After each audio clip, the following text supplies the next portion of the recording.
Another day, another vlog. This is Cherry Blossom. Hello, hello everyone. Happy day po sa mga ka-dicer ko. Hello naman dyan. Tamang pampagood vibes bago pumasok. Ayan po, smile muna tayo sa camera. Pa-cute, o diba? Ayan po, si Cherry Blossom. Smile, smile lagi. Enjoy lagi ang life. Cause life is too short. You only live once, ika nga, sabi nga nila. Ayan po ang aming iniintay. Ang 1 hour break po, ayan. Thank you po sa Dragon Fruit ni Jockers.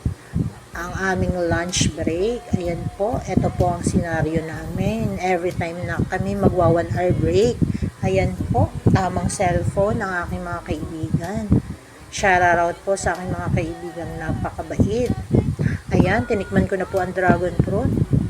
Masarap naman po pala. Yun po pala ang lasa. First time kong kumain yan. Thank you, Jockers, sa dala mo. Ayan po.